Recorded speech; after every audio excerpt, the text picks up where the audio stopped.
कोई तो ऐसे देवता हैं जहाँ जाके ऐसा फील होता है कि मेरे भाई मेरे लिए बैठे हुए हैं।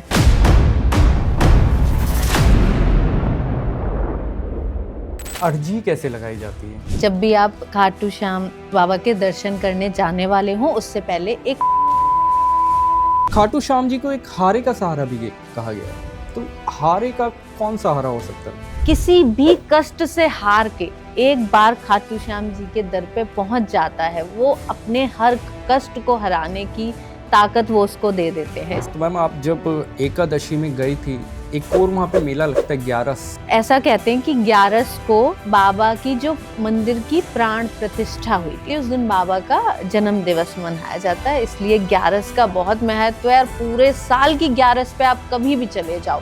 आपने श्याम बाबा के दरबार पे कोई भी आपने टोपी वाला वहाँ पे देखा? आज तक कभी भी नहीं मिलेगा आपको। क्यों? क्योंकि बाबा अपना डंडा लिए भी बैठे रहते हैं वहाँ। मैम, बट वही चीज़ है कि बार बार सवाल सिर्फ और सिर्फ सनातन पे ही उठता है।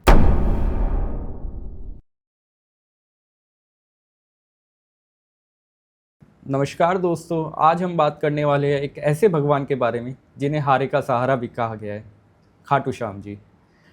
उनकी भक्ति, उनके चमत्कार और उनकी कहानियों के बारे में आज हम सुनेंगे आचार्य सोनल तिवारी जी से। सोनल जी, आपका बहुत बहुत स्वागत है। जय श्री श्याम। मैं भी खाटू श्याम जी का बहुत बड़ा भक्त हूँ और मैम से मेरे को बात करने का मौका मिला आज, तो हम खाटू श्याम जी के बारे में ही बात करेंगे आज। जय श्री श्याम मैम। जय श्री श्याम। मैं जो भी हूँ आज, मैंने सोचा नहीं था आज तक कभी यहाँ तक पहुँचूँगी। और श्याम बाबा की जो कृपा है वो केवल आपको तब मिलती है जब आप अपने आंसू, अपना एटीट्यूड सब कुछ समर्पित करके उनके चरणों में चले जाते हैं। क्या बात है। जब बाबा श्याम के यहाँ जाके मैं देखती हूँ कि लोग लाखों की भीड़ में आ रहे हैं, अपनी अर्जी लगा रहे हैं, तो कितना अच्छा लगता है देख के कि इतना श्रद्धा भाव। आज कलयुग में कोई तो ऐसे देवता हैं जहाँ जाके ऐसा फील होता है कि मेरे भाई मेरे लिए बैठे हुए हैं, वो सब संभाल लेंगे। क्या बात कही मैम। तो मैम, एक चीज़ और पूछना चाहूँगा, अर्जी कैसे लगाई जाती है? जब भी आप खाटू श्याम बाबा के दर्शन करने जाने वाले हो उससे पहले एक लाल कपड़ा लीजिए, चौकोर, उस पे एक नारियल, एक मोरपंख, अपनी एक पेपर की, प्लेन पेपर की स्लिप पे ब्लू कलर के पेन से आपकी जो भी इच्छा है आप वो लिखो। और पेन को जब आप लेके आओ नया, तो चला के नहीं देखना, बिना चलाए देखना है। अच्छा। लिखना है, नया यूज करना है। उस पर थोड़ा सा मिश्री और 5 रुपए का जो सिक्का होता है वो रखते हैं। वैसे तो 1.25 रुपया रखते हैं, जो 1.25 करोड़ से ज़्यादा का काम करता है, लेकिन अभी 1.25 रुपया नहीं चलता, तो आप वो सिक्का यूज़ करो। उसको मौली से बांधो, अपनी इच्छा प्रकट करो, और आप जब जा रहे हो तो श्याम बाबा के वहाँ पे कहीं पे भी वो बांध के आ जाओ, हाथ जोड़ के, कि बाबा मेरी ये इच्छा है, आप इसको देख लीजिए।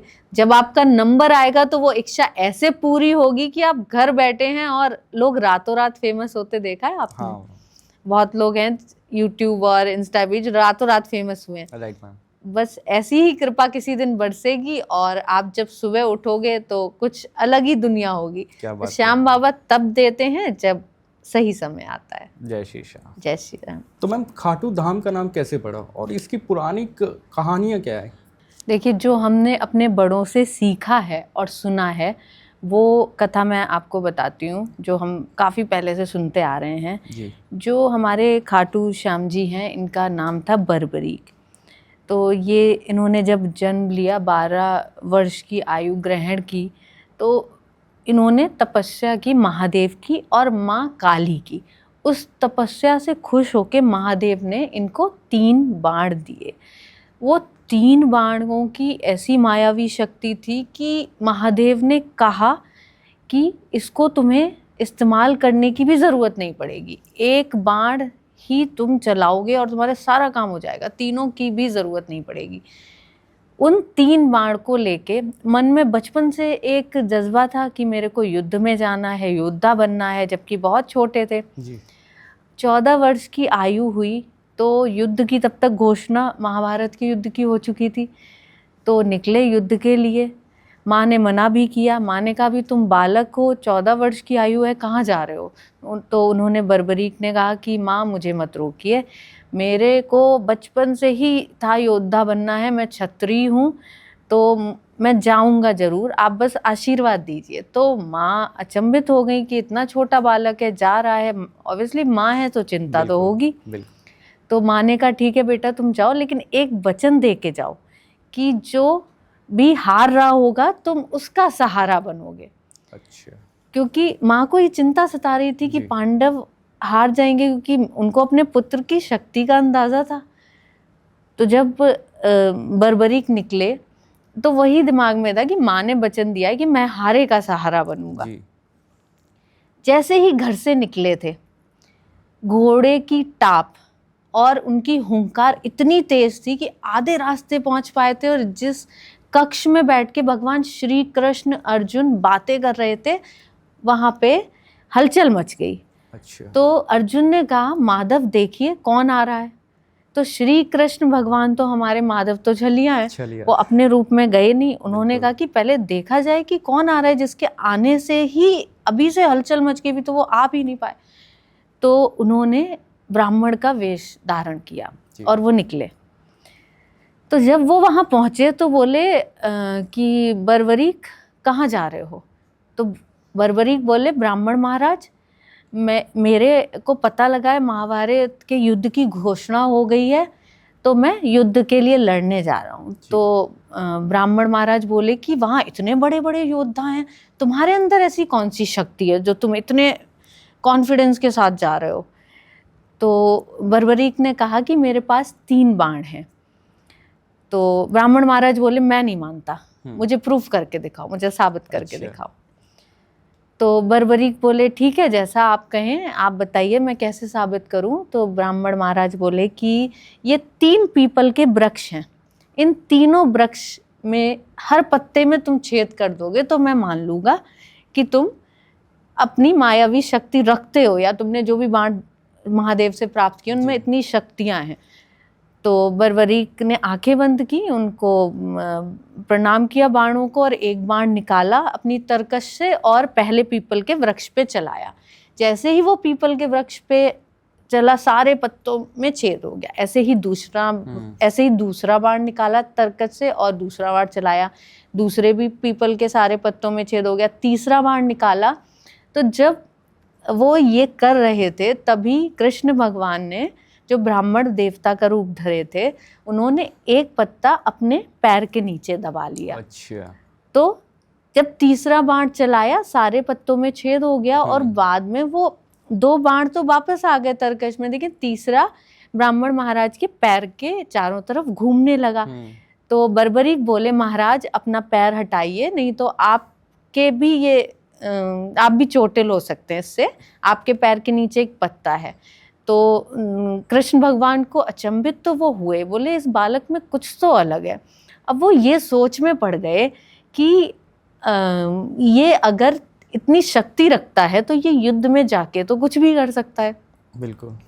तो उन्होंने कहा बर्बरीक तुम क्या चाहते हो। तो बर्बरीक बोले कि महाराज मैं बस युद्ध लड़ना चाहता हूँ, क्या आपको मेरे चेहरे से वो तेज नहीं दिख रहा, या अभी भी आप को विश्वास नहीं हुआ कि मैं ये कर सकता हूँ। तो ब्राह्मण महाराज बोले नहीं मुझे विश्वास तो हो गया है, लेकिन तुम वहां जाके क्या करोगे, क्या सोच के जा रहे हो। तो बर्बरीक ने बताया कि मेरी माँ को मैं वचन दे के आया हूँ कि जो हारेगा मैं उसका सहारा बनूंगा। अच्छा। अब कृष्ण भगवान ब्राह्मण वेश में ये सोचने लगे कि पांडव हारेंगे तो ये कौरवों के साथ हो जाएगा, कौरव हारेंगे तो पांडवों के साथ हो जाएगा। तो ब्राह्मण महाराज बोले कि तुम दोनों पक्ष में जो हारेगा तुम उस तरफ हो जाओगे, तो युद्ध का निर्णय कैसे होगा। तो बर्बरीक बोले कि तो फिर आप मार्गदर्शन करें कि मैं क्या करूं। अच्छा। तो ब्राह्मण महाराज बोले कि कलयुग जब बढ़ेगा तो उसको पतन के लिए एक शीश की आवश्यकता होगी, या तो वो दादा अर्जुन दे सकते हैं, या फिर वो कृष्ण भगवान दे सकते हैं, या फिर वो तुम दे सकते हो। तो बर्बरीक बोले कि ना वो शीश दादा अर्जुन देंगे ना कृष्ण भगवान देंगे, वो शीश मैं दूंगा। लेकिन बर्बरीक बालक जरूर थे, जी लेकिन बहुत बहुत ही समझदार और सुलझे हुए थे। उन्होंने कहा ब्राह्मण महाराज तो कभी, एक ब्राह्मण कभी शीश का दान नहीं मांगता, आप कौन हैं, अपने असली रूप में आए। तो ब्राह्मण महाराज जो थे हमारे भगवान श्री कृष्ण, माधव अपने असली रूप में आए। तो जैसे ही वो अपने असली रूप में आए, बर्बरीक ने उनसे कुछ भी सवाल जवाब नहीं किया, अपनी तलवार निकाली और अपना शीश काट दिया। तो नॉर्मल सी बात है, जब कोई चीज़ कटेगी तो वो नीचे गिर जाएगी, तो जी। शीश उनके चरणों में गिर गया। अब उधर ये बात माँ तक पहुंची जो मौरवी जी थी। जी तो माँ तो एकदम से सकपका गई कि ये क्या हो गया। वो भागी भागी आई और बहुत रोना, और उनको मतलब समझ ही नहीं आ रहा था मैं करूं क्या। तो उन्होंने कृष्ण भगवान से कहा कि आपने मेरे छोटे से पुत्र के साथ ऐसा क्यों किया।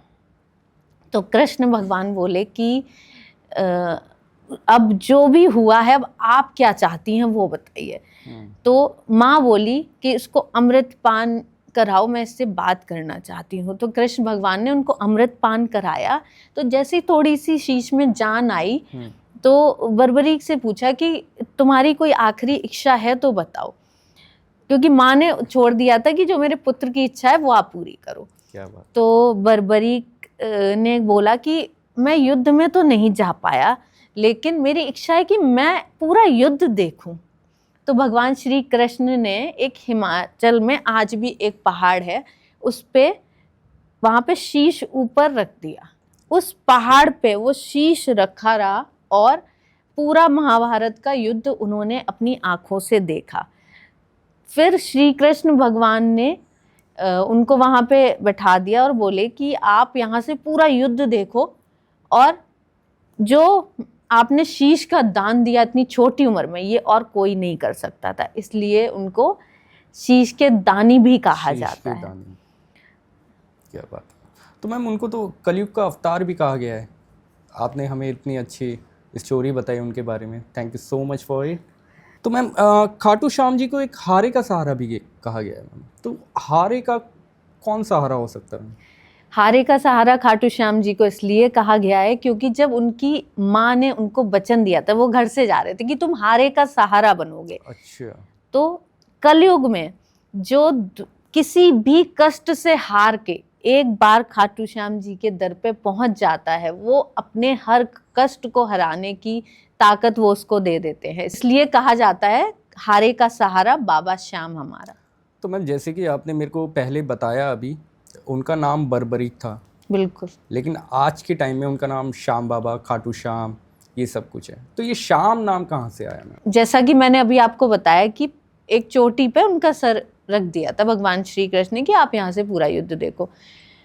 तो जब पूरा युद्ध हो रहा था, उसके बाद में श्री कृष्ण भगवान ने कहा, उनसे खुश होके कहा, क्योंकि एक बालक से आप एक बार बोल रहे हो, उन्हें रूप भी पता है कि आप ब्राह्मण देवता नहीं हो, समझ गए थे वो, उसके बाद भी शीश का दान करना, इतनी छोटी उम्र में आप युद्ध के लिए कोई जा रहा है और उसका बिल्कुल ही काया पलट हो गया। तो भगवान श्री कृष्ण ने खुश होके अपना नाम दिया श्याम। खाटू जगह का नाम है, श्याम भगवान श्री कृष्ण ने अपना नाम दिया, इसलिए उनको खाटू श्याम कहा जाता है। क्या बात है मैम। मैम एक चीज़ और देखिए, मैं अभी हाल फिलहाल में गया था खाटू श्याम, लोग वहाँ पे आते हैं रोते हुए और जाते हैं मुस्कुराते हुए, या कई लोगों को कहता हुआ सुना है मैंने, यार आज तो हम पब्लिक ट्रांसपोर्ट से आ रहे हैं, कल हम अपनी गाड़ियों से भी आएंगे, आज हम रेंट पे रहते हैं, कल हम अपने मकान में भी रहेंगे। तो ये क्या एक लोगों का कॉन्सेप्ट बन गया है, या उनकी पॉजिटिव वाइब्स है, या उनका इतना विश्वास हो गया है? क्योंकि इस कलयुग में मैम अगर कोई बेटा अपने बाप से कुछ मांगता है ना, और बाप अगर मना कर देता है, तो बेटा वापस जाता नहीं है उसके पास। ये है सारा श्रद्धा, जो भक्तों की श्रद्धा है। पहले आप देखो, एक पर्टिकुलर कम्युनिटी थी, केवल वो खाटू श्याम जी को मानती थी। आज कैसे भीड़ वहां लगती है। जब लोगों ने जाना शुरू किया धीरे धीरे, 1 से 4, 4 से 5, 5 से 6, तो उनकी श्रद्धा बढ़ती गई। जो गया उसने जो मांगा बाबा के दरबार में वो मिला। और मैं तो यहाँ अपने सारे दर्शकों से ये कहना चाहूंगी, जब भी आप जाओ तो जो आपको मांगना है जरूर मांगो, लेकिन बिना मांगे भी आओगे ना तो बाबा वो देंगे जिसके आप काबिल हो। अच्छा, बिल्कुल, क्या बात है। आपको पता ही नहीं होती कभी कभी हमारी काबिलियत कितनी है। Right ma'am. तो श्याम बाबा, और कभी कभी ऐसा भी होता है आप एक बार जाओगे, 2 बार जाओगे, ऐसा नहीं है कि पहली बार जाने से ही मिल जाता है। बहुत लोग एक बार जाने के बाद जाते भी नहीं है। पर जिनकी श्रद्धा है, बार बार आप जाओगे, बार बार जाओगे। अभी का मैं किस्सा बताती हूँ। अभी मुझे 15-20 दिन हुए गए हुए। Right, ma'am. मैं वहां पे गई और उस दिन एकादशी थी। और अचानक से शाम को प्लान बन गया। एक दिन हम पहले पहुंचे, दूसरे दिन सुबह दर्शन। एकादशी को वहां बहुत ज्यादा भीड़ होती है। Right. तो 3rd लाइन पे लग पाए। अब लाइन में इसलिए लगे क्योंकि पिछली बार जब मैं वीआईपी दर्शन को चली गई तो सुबह 4 बजे के टाइम मुझे बाबा धुंधले दिखे, साफ नहीं दिखे। अच्छा। फिर मैं नॉर्मल लाइन से लग के गई, तब दर्शन हुए। क्या बात है। तो ये बाबा की माया है। अब वीआईपी कल्चर वहां नहीं चलता। क्या बात है। चलता है, लेकिन जब उन्हें दर्शन देने होंगे तभी देंगे। क्या बात। तो मैं और मेरा परिवार नॉर्मल लाइन से हम लोग लग के आगे बढ़े। मेरे मन में अचानक से आया कि अब माँ बाप सब आप ही हो, आज एकादशी है, मेरा आज व्रत है, आज तो गले लगा लो बाबा, मन में कहा मैंने। और अचानक से आरती का टाइम, जबकि वहाँ 5 बजे का है, 5:30 हो रहे थे, अचानक से आरती होने लगी। मुझे नहीं पता कि उससे पहले शायद लेट हो गई थी उस दिन, क्या हुआ था। आरती होने लगी और हम लोगों ने पूरी आरती करी। थोड़ा सा आगे बढ़े तो अंदर जो भोग लगता है वो थाल लेके वो पुजारी जी बाहर आ रहे थे और उन्होंने मेरी तरफ ऐसे करा। तो मैं उनका एक बार को तो शक्ल देखने लग गई कि मतलब कौन प्रसाद दे रहा है। तो मैंने उनको पूछा अंदर से है प्रसाद। तो मैंने अपना हाथ करा, प्रसाद लिया। तो मैंने कहा व्रत में खा सकते, ग्रहण कर सकते हैं? बोले नहीं। अब आप देखो कि प्रसाद भी मेरे तक आ गया और व्रत भी था, आप खा नहीं सकते। क्या बात है। तो मैंने वो रख लिया, अपने पूरे परिवार को दिया और घर आके दूसरे दिन जब मेरा व्रत पूर्ण हुआ तो लिया। फिर थोड़ा सा आगे बढ़े तो मेरे को ऐसा लगा कि मतलब मैंने माथा नहीं टेका, मैं वहीं पे जहाँ पे थी मैंने वहीं पे अपना सर झुका के माथा टेका। और मन में ऐसा लगा कि सच में बाबा ने आज गले लगा लिया, क्योंकि अंदर से प्रसाद तुरंत आ रहा है और आपको तुरंत हाथ में बिना मांगे मिल रहा है। तो ये बहुत बड़ी बात है। तो बाबा जब चाहेंगे आपको वो चीज आपको तभी देंगे। मैं कितनी बार आरती के लिए आधा घंटा वहां वेट करती रही, नहीं मिली आरती। जब मिलनी है तब वो खुद देंगे। आप कितना कोशिश कर लो वहां जाने की, कितने प्लान बना लो, लेकिन आपको एकादशी पे जब आपको कुछ भी बड़ा जीवन में चाहिए हो तो एकादशी पे जाके मांगना। एकादशी पे जाके जो श्याम बाबा की शक्तियां हैं वो 100 गुना ज्यादा होती हैं। उस दिन का अलग ही महत्व है। अगर कुछ भी चाहिए एकादशी पे आप जाओ, बाबा के दर्शन करो सुबह 4:30 से 6:30 के बीच में। और उनसे जो मांगना है आप मांगो, देखो कितनी जल्दी पूरा होता है। क्या बात है मैम। तो मैम आप जब एकादशी में गई थी, एक और वहाँ पे मेला लगता है 11। तो इन दोनों दिनों में एनर्जी बाबा की मतलब हाई पे रहती है कि आप थोड़ा बताएंगे? फागुन की जो एकादशी होती है, ऐसा कहते हैं कि 11 को बाबा की जो मंदिर की प्राण प्रतिष्ठा हुई थी, क्योंकि जन्मदिन तो किसी को पता ही नहीं, इतने लाखों साल पहले की बात है।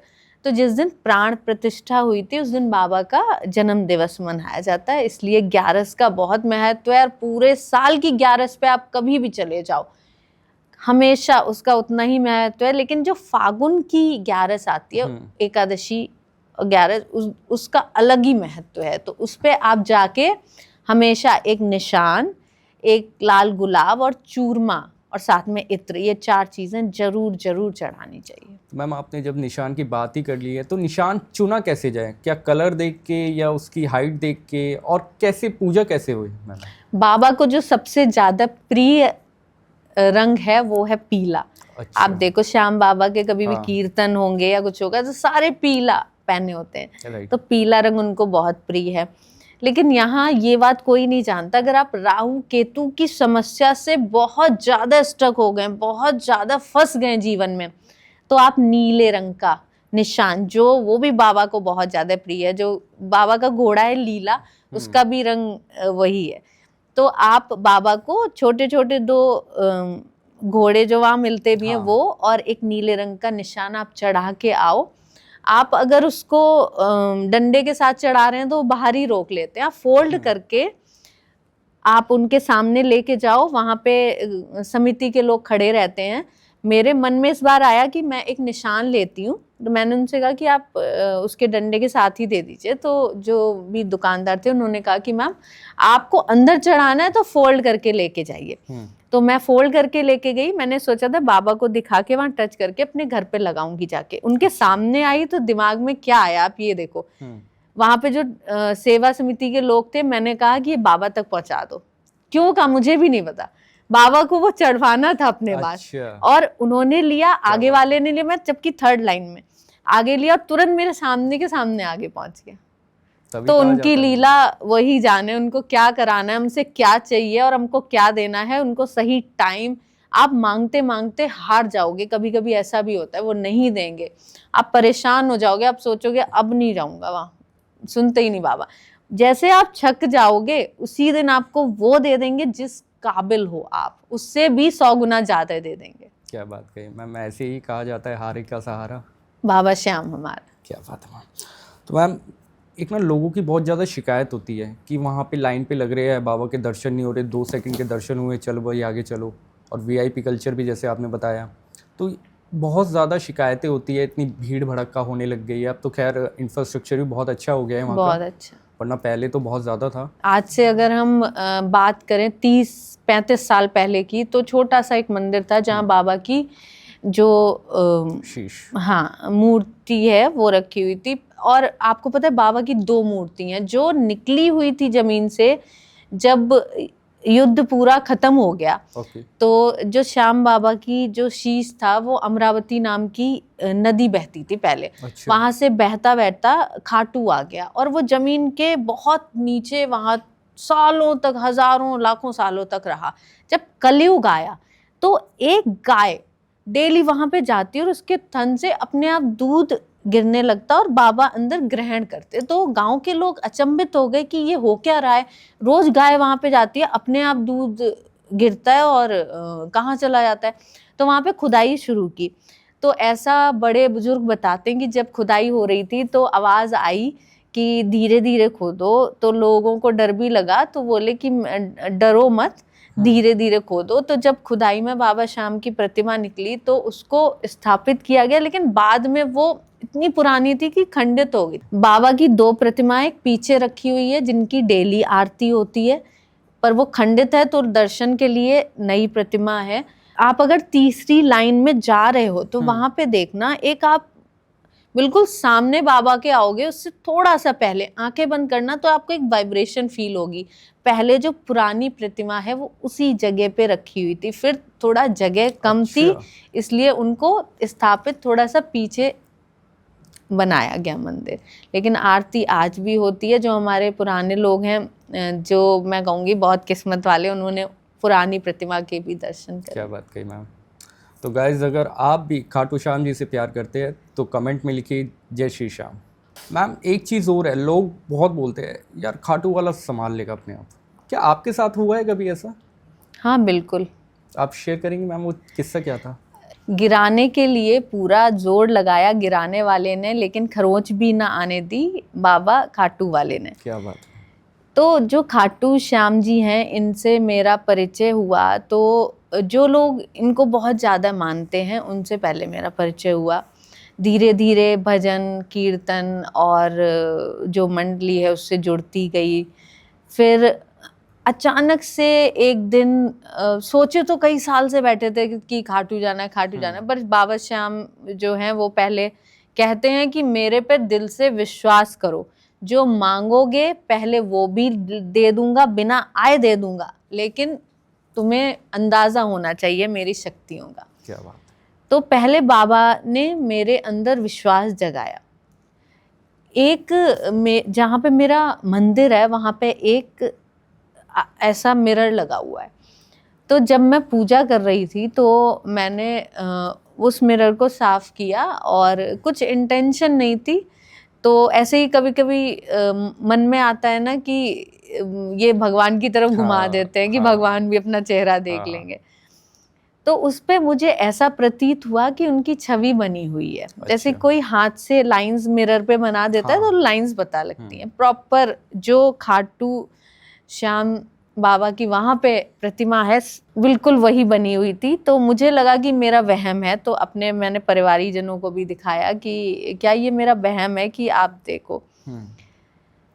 तो उन लोगों को भी दिखी। फिर मैंने शाम तक उसको टच भी नहीं किया, मैं बार बार देखूंगा।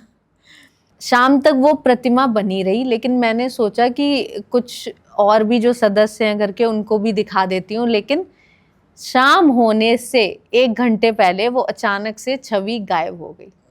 मैंने वीडियो बनाने की कोशिश की, लेकिन वीडियो में साफ तरीके से बिल्कुल भी ऐसा नहीं लग रहा था जैसा दिख रहा था। वो प्रतिमा जैसी दिख रही थी। उस दिन तो बहुत ही अचंभा हुआ मुझे, अजीब सा सर भारीपन लग रहा था। और ऐसी चीजें होती रही उसके बाद, पर कहते हैं ना ये चीजें बताने से हवा की तरह उड़ जाती हैं, तो ज्यादा नहीं बतानी चाहिए। फिर मैंने एक दिन भोग लगाया तो मुझे ऐसा प्रतीत हुआ कि किसी ने थोड़ा सा भोग ग्रहण किया हो, कुछ निशान सा था। कह सकते हैं वहम भी हो सकता है, लेकिन अपनी श्रद्धा भी हो सकती है। ऐसे थोड़े थोड़े कुछ होते रहे चमत्कार। एक दिन मुझे ऐसा प्रतीत हुआ कि मुझे किसी बहुत ज़रूरी काम के लिए सुबह 4 बजे उठना था, मैं नहीं उठ पाई।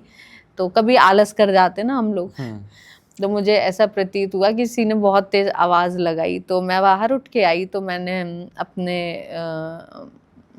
मम्मी बैठी हुई थी बाहर, मैंने सो रही थी 4 बजे, उनसे पूछा आपने मुझे आवाज़ दी क्या? बोली नहीं। मैंने कहा पापा जैसी आवाज़ लगी थी, किसकी? किसी मेल की हो? बोली नहीं, पापा तो सो रहे हैं। तो मैं बिल्कुल ऐसे अचंभित होकर सोफे पे ऐसे बैठी रही 10 मिनट, को समझ ही नहीं आ रहा था। मैंने घड़ी देखी कि मैं उठी नहीं, मुझे 4 बजे उठना था, अपना काम करना था।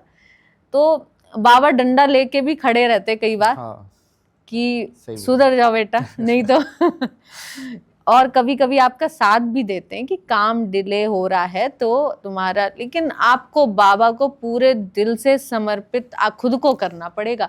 आप सीना चौड़ा करके अगर आप बन गए और अपना सीना चौड़ा करके घूम रहे हो तो वो बाबा को पसंद नहीं है। जितने आप देखोगे श्याम प्रेमी, श्याम बाबा के भक्त हैं, एक आध होते हैं जिनमें एटीट्यूड आ जाएगा, सब बहुत आपको डाउन टू अर्थ मिलेंगे। क्योंकि उनको अपने श्याम बाबा की दी हुई बलिदान भी पता है, और खुद को भी उन्हें पता है कि कैसे श्याम बाबा ने उनको मेहनत से आगे पहुंचाया। बिना मेहनत के तो कुछ नहीं होता। श्याम बाबा भी वही करते हैं कि बेटा मेहनत करते जाओ, मैं उस दिन तुम्हें इतना दूंगा जितना तुमने सोचा भी नहीं होगा। क्या बात है मैम, कि कर्म करते जाओ, फल की चिंता मत करो। फल की चिंता मत करो। क्या बात है। तो मैम आपने जब श्याम प्रेमियों का नाम ही ले दिया है, तो मैम कई लोग आते हैं कि हम खाटू से निशान लेके जा रहे हैं। अब अगर वो महीने में 3 बार जा रहे हैं तो तीनों बार निशान लेके जा रहे हैं। लेकिन मैम कुछ होते हैं जैसे बुज़ुर्ग होते हैं या जो नहीं चल सकते इतना, क्योंकि बहुत ज़्यादा चलना पड़ता है, मेरे ख्याल से 18 किलोमीटर का चलना पड़ता है। तो मैम उनकी भक्ति में और उनकी भक्ति में कुछ फ़र्क आता है क्या? नहीं, जो बुजुर्ग हैं उनको आप अपनी जो भी गाड़ी है या कुछ उससे ले जाओ, आप उनको वहीं पे दर्शन मंदिर में ही करा दो। श्याम बाबा आपको ये नहीं कहते कि खुद को कष्ट दो। जिसमें है ताकत शरीर में, आप इतने बलशाली हो कि आप जा सकते हो, तो आप पैदल जाओ। अब जिनके छोटे बच्चे वो नहीं जा सकते, तो आप गाड़ी से जाओ, पर अपने मन में लोभ लालच सब त्याग के जाओ। बट मैम मैंने देखा है कई बार लोग निशान लेके जा रहे होते हैं, बीच में सिगरेट पी रहे हैं या गुटखा खा रहे हैं या कुछ ऐसे काम कर रहे हैं जो कि नहीं करने चाहिए। ये नहीं करने चाहिए, बिल्कुल नहीं करने चाहिए। इससे अच्छा है कि आप ना जाओ। जब जाओ तो आप 1-2 दिन को ये सब चीज़ें ना ग्रहण करो। अपनी हाथ भी, हम लोग अगर पानी भी पिया है तो हाथ को ऐसे धो के उसके बाद ही बाबा की आरती या कुछ करते हैं। पानी भी पीने के बाद हाथों को झूठा माना जाता है।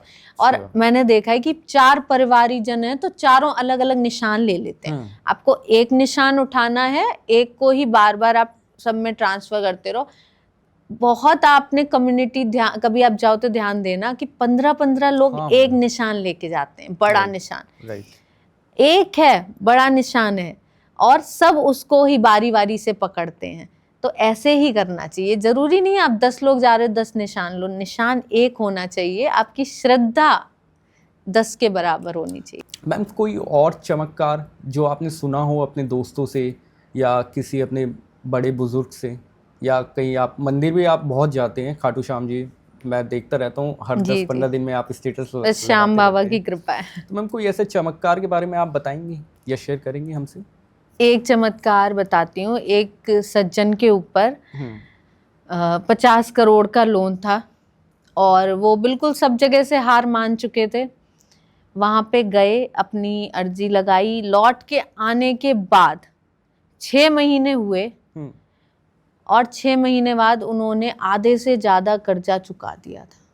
क्या बात। ऐसा चमत्कार सुन के तो मतलब मेरे भी आंखों में कई बार आंसू आ जाते। एक छोटा सा बच्चा था जिसके हार्ट में छेद था, काफ़ी बड़ा छेद था। उसके माँ बाप रेगुलर खाटू आते थे और 1 साल के अंदर उसका पूरा जो हार्ट का होल था वो पूरी तरह से भर गया था। ऐसे ऐसे चमत्कार सुन के भी मतलब रोंगटे खड़े हो जाते हैं कि ऐसा भी क्या हो सकता है। क्या बात कही। एक बच्चा, मैंने ये कहीं रील में देखा था कि एक बच्चा 3री मंजिल से गिर गया था और जब वो उठा तो उसने माँ पापा या फिर दर्द हो रहा कुछ नहीं कहा, सबसे पहले बोला श्याम, और उसको खरोच तक नहीं आई। क्या बात कही।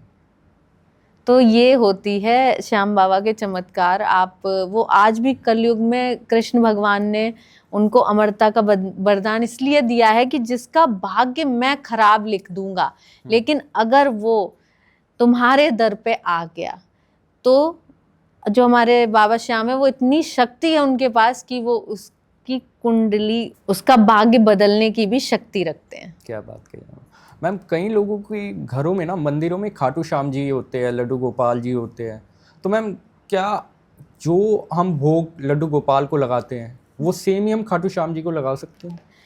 वह सबसे अच्छा वैसे भोग जो लगता है खाटू श्याम बाबा को वो लगता है चूरमा।